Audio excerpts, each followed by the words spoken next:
Continuing 7.4, let's recall.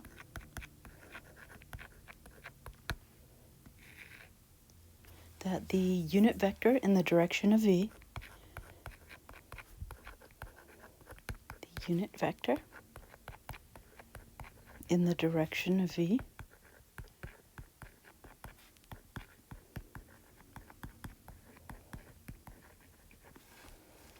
of vector v is given by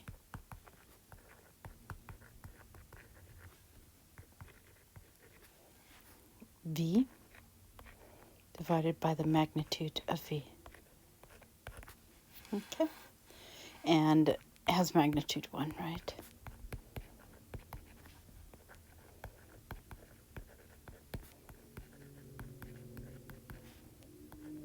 Okay, so let's note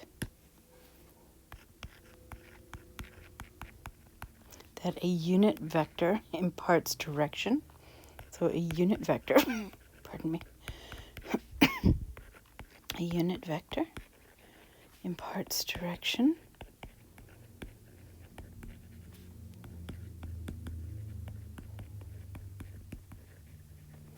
to any magnitude.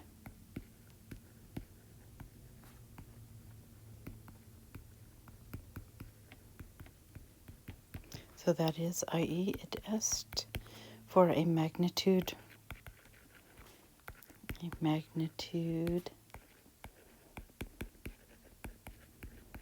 say, the magnitude of u. We can give it a direction without changing its magnitude. So we can give it a direction.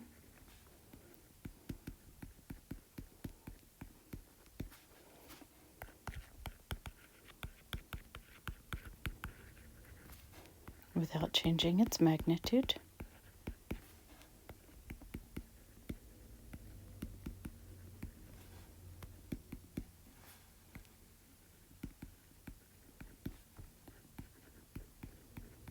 And that's by multiplying it by a unit vector.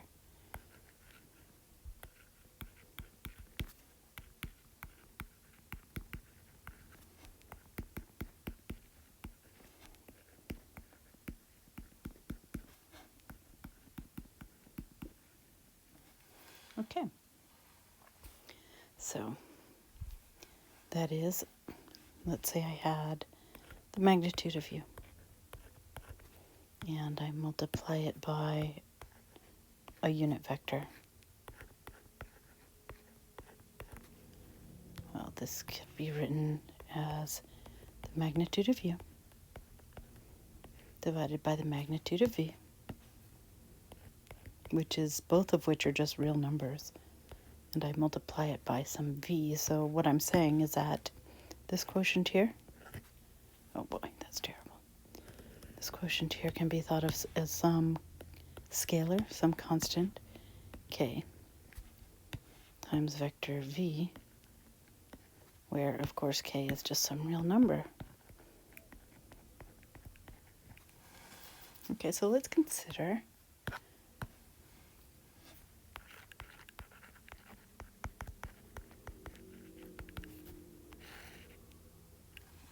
once again, let's do our u and v with an angle theta between them. So here's our vector u.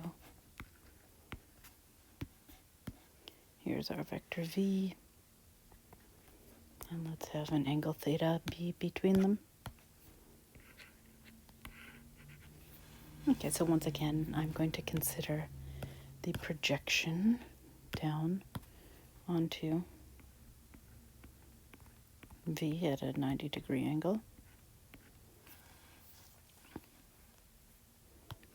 But now what I'm concerned about is the direction here. So the unit vector in the direction of v, so let's note that. So note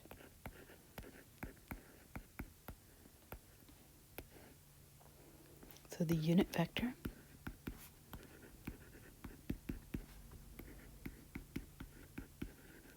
in the direction of v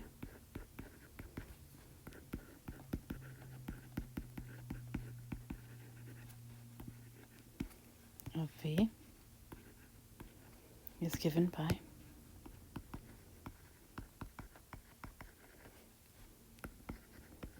well, we know the unit vector is going to be vector v divided by its magnitude, right? That's the unit vector in the direction of v. Okay, so if I want to multiply it by the length here, which we know was k, remember? K times some vector to get a vector, not just the length. What was that length again? That was the projection, right? So do you agree? Sorry, not projection, component. So we know that this was the component of vector u onto vector v. And I can multiply that. I can give it a direction by multiplying through by the unit vector here. This will give it a direction, but it won't change its magnitude. It'll still have the same width or length, if you will, but it now has a direction. Okay?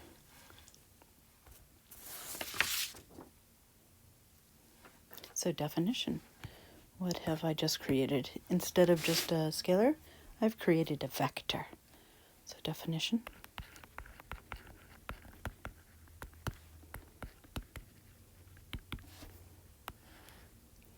This is the projection. So I've used that word before. So the projection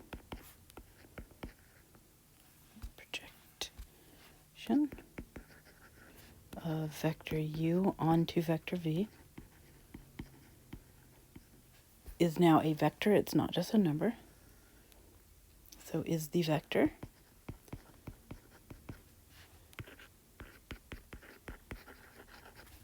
given by, and I'll give you the annotation all in one fell swoop. So lowercase projection, remember, of u onto v, so v is beneath u because it's u onto v. So it is the component of u onto v, and remember that was the magnitude of u, cosine of the angle between them, times the unit vector in the direction of v, so that's v divided by the magnitude of v. And we will come back to this in a bit, or maybe in this section. I'll put it that way. Okay, so for example, so let's find the projection of u onto v for the following.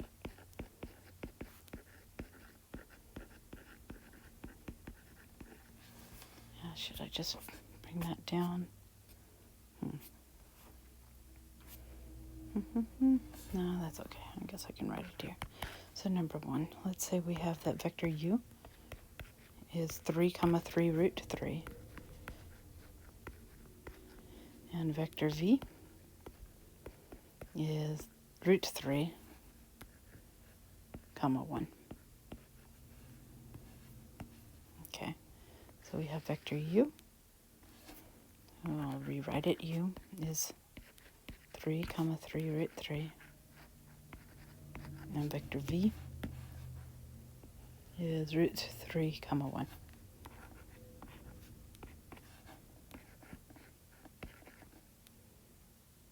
Oops, it's a vector.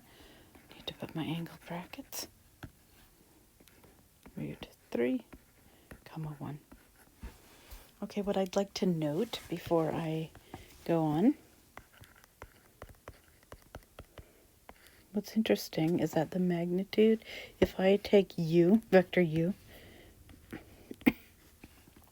and I don't expect you to know this, but I'm going to divide it by its magnitude to get the unit vector in the direction of u. You do not have to do this, but I'm just going to show you something. So 3 times 3 root 2, 3 root 3, I'll divide it by 6. And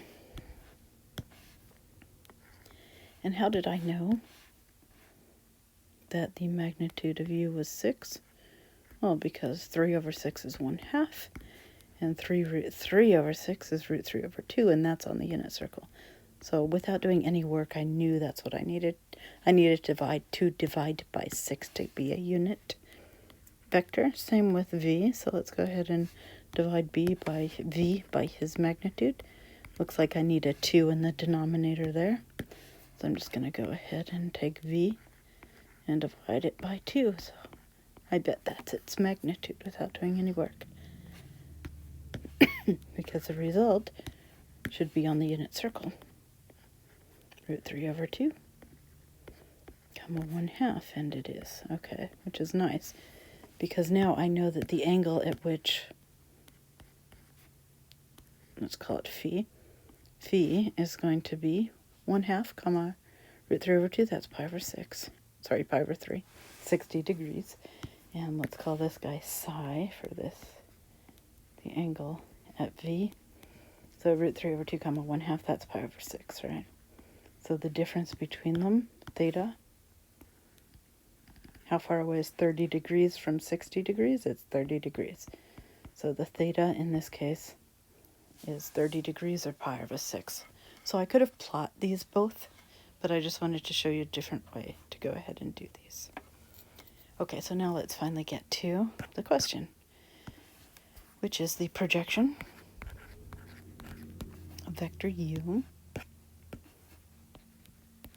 onto vector v. You might say, isn't there an easier way to do this? And yes, there is, but that'll be a little bit later in this section. Okay, so it is going to be the component of u on v, which was the magnitude of u, times cosine of the angle between them. But in order to make it a vector, we are now multiplying by the unit vector in the direction of v. So now I have the length times a vector. Okay, so what do we have here? So the magnitude of u, well, let's figure it out. It's 3 squared plus 3 squared times 3. Remember, the radical 3 just becomes 3.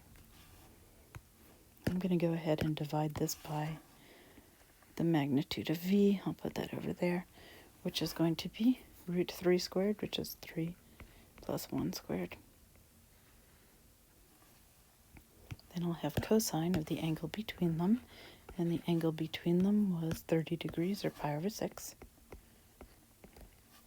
Then I'm going to multiply that by vector v, which was root 3, comma 1. Okay, and I keep on seeing a lot of you guys cross-canceling the trig functions as if it's multiplication. These are functions. This is like saying f of x. Cosine of pi over 6, you cannot cross-cancel a trigonometric function. It's a function. That's like saying f of x over f and reducing. That's completely wrong. So please be careful. These are sophomoric errors. Okay, so what do we have? We have 9 is 3 squared, and I have 4 of them. So I have 2 times 3 outside of the radical there, which of course is 6, like I said above. And I have 3 plus 1, square root of 4, or 2 there.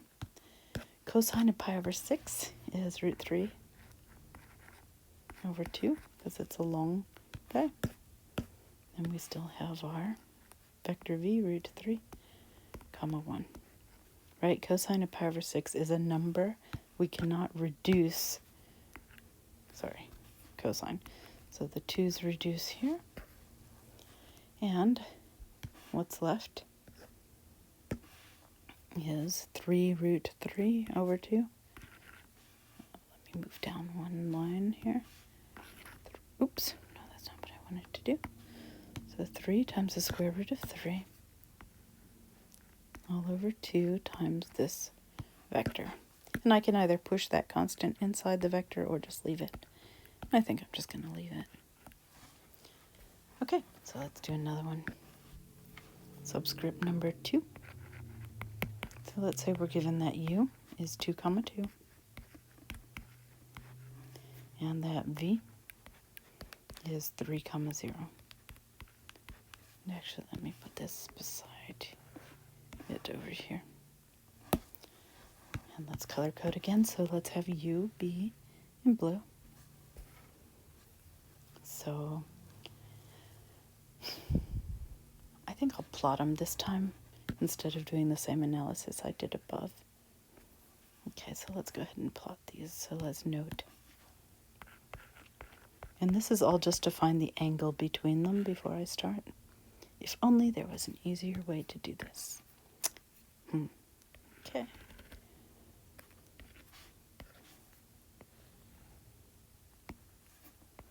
Okay, X and Y. 1, 2, 3, 4. 1, 2, 3. Okay, so U is at 2 comma 2. Here's vector U. And V is at 3 comma 0. Here's vector V. So it looks like the angle between them, without doing any of the hard work above, is 45, or pi over 4. Okay, so now I can just go right to the end. What is the projection of vector U onto vector V? Well, it's a vector, right? So I know it's first the component of U onto V, which is the magnitude of U, times cosine of the angle between them. But now I want to give this direction, so I need to multiply it by V divided by the magnitude of V. And maybe I'll do the magnitude in pink, just because. So this unit vector in the direction of V imparts direction solely. Okay, so what do we have? The magnitude of U, that'll be the square root of 2 squared plus 2 squared. And then cosine of the angle between them was pi over 4. I'll go ahead and divide the magnitude of V over here. So that's going to be the square root of 3 squared plus 0 squared. Then I'll multiply it by vector V over here, which is 3 comma 0. It's a terrible 0. Okay, so what do I get? This gives me, in the numerator, how many 2 squareds do I have? I have 2 of them. 2 squared is 4. Square root of 4 is 2, so this is 2 root 2. Divided by the square root of 3 squared is just 3. Cosine of pi over 4 is the square root of 2 over 2. And then we have vector 3 comma 0. Okay, so what reduces here? The 2's reduce, and root 2 times root 2 gives us 2 over 3. So 2 over 3 times the vector 3 comma 0. So now I'm going to go ahead and distribute 2/3 inside. And what that gives us then, the 3's reduce, I get 2 comma 0. So I claim that if I project U onto V at a 90-degree angle, the vector is 2 comma 0. Yes, check mark, it is. Okay, so that's how we do the projection. Now remember, the component of U onto V was the magnitude of that projection, and we create a vector by multiplying it by the unit vector in the direction of V. Okay, I'll see you guys in the next video.